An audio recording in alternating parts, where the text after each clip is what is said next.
Customs Project Car TV. Today is March 9th, and you've had a video like every week for the last few weeks, and it's because I had a lot of stuff going on, and so I got them done quite a bit early. This week it's supposed to come out tomorrow, and I really haven't had anything that I thought I could video to, like a how-to or a what's going on. So today's kind of just gonna give you an update on what all I've done, kind of show you some of the stuff that's done, and hopefully over the next week I'll get some stuff that'll be interesting to video and get you guys some good videos again. I'm also hoping to go up to the paint shop and get some pictures and maybe a little video of the car in the current condition. In the meantime, we've got the frame back here behind me, and let me move this chair. You know, I said I haven't had a lot of stuff. It's just the stuff that, you know, I don't know that it's all that exciting to watch somebody drill a hole, tap it, and put in a clamp. So with that in mind, a lot of the stuff that's been done is brake lines are in. Got the brake lines run to and from the front and rear. This big long one here is the fuel line run all the way to the back, and we're just waiting on a couple of fittings that I haven't cut it off yet because I've got to have a fitting for the factory EFI, and I had a blue one, but we're trying to do everything in black. So I ordered one of those in, and then we'll do a little, probably do a short piece of hose here. Is kind of what I'm thinking. Valve covers and the factory exhaust manifolds, which look like a shorty header, those are all off getting powder coated. So anyway, I'm going to take you off the tripod here, trying to show you a few of the other things that have been done, just so you can get an idea of.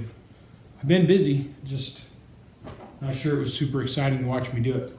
So let's see what we can show you. I don't know, since you've seen it last, we actually bolted the engine in, got the clutch, throwout bearing, transmission, all that's done.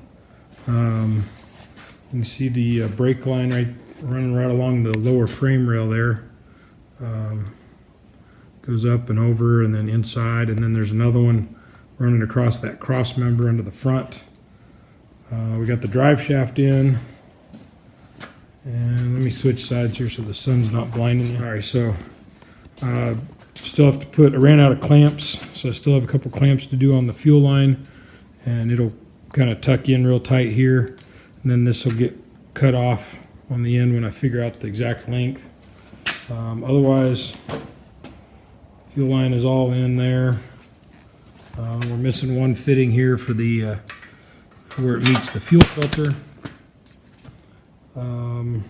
Otherwise, it goes all the way up around the frame, and then I cut a hose here, which you can see.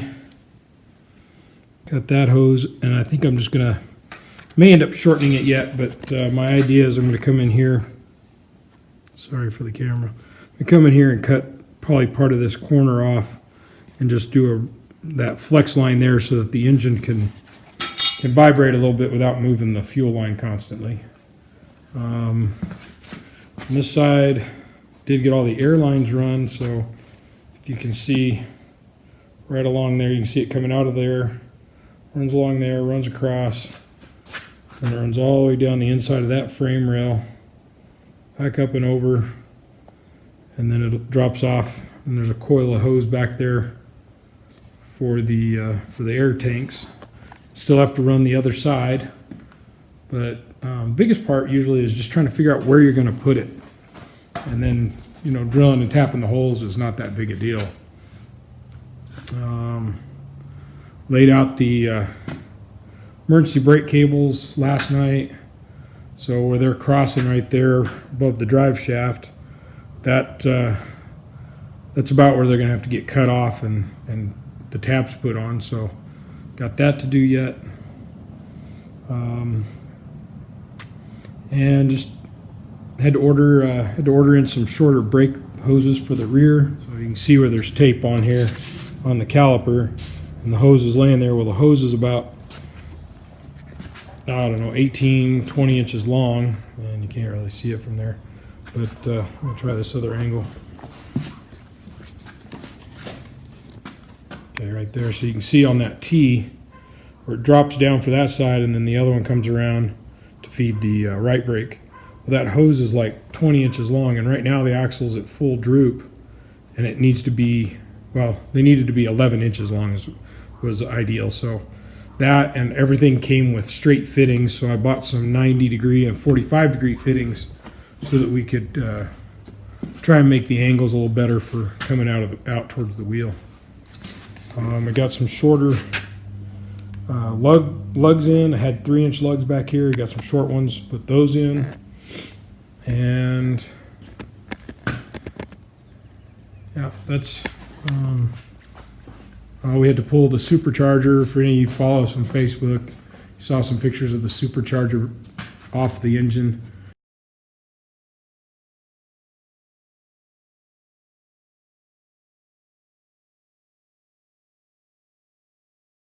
And that was for to run this rubber hose into a fitting underneath the supercharger that it's kind of something that GM doesn't use, and so this kit comes as a fitting that goes in there. It's a Mighty Mouse catch can, and all that did was makes it so we can have a little better evap system, or PCV system rather, trying to keep some of the oil from puddling up inside the supercharger.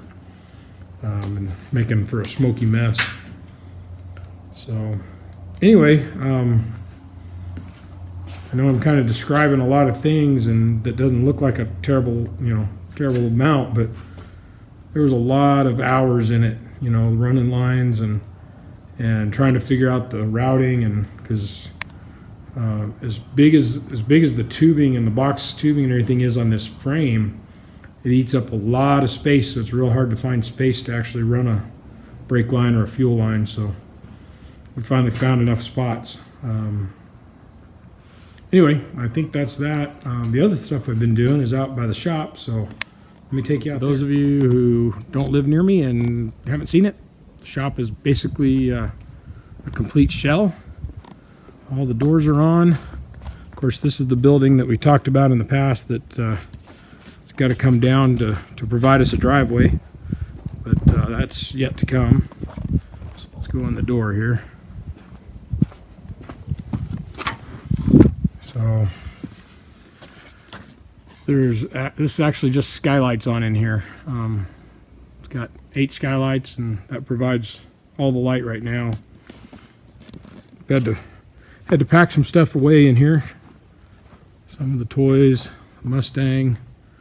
And we've been getting the electrical done, so we'll have a light here pretty soon. Stuff I was given, stuff I've been storing. That's all the insulation that was left over from doing all the walls and the roof. And I was like, well, we're not throwing it away. I was planning to fur out these walls anyway, so you can see back over here where I got started and kind of behind the insulation. Got started, and the plan is to just stuff all the walls with extra insulation and then sheet them. My father-in-law went out of business.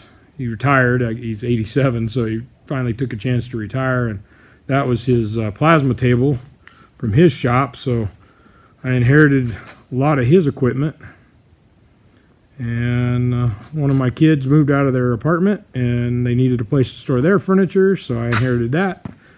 So that's how it goes. You get a big building and everybody wants to help you fill it up.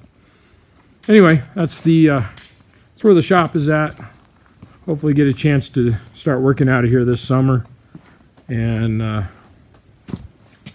I said, we've been getting the electrical in and that kind of stuff, and we'll get some of that finished up here pretty soon. So there's the Chevelle and the shop update in one, and we'll get back to you next week, hopefully with a video on the Chevelle or something, maybe up at the paint shop. So again, thanks for watching. Please subscribe, like if you liked it, and we'll see you next week. Thanks for watching Allison Customs Project Car TV. Like us on Facebook and check us out at AllisonCustomsOnline.com.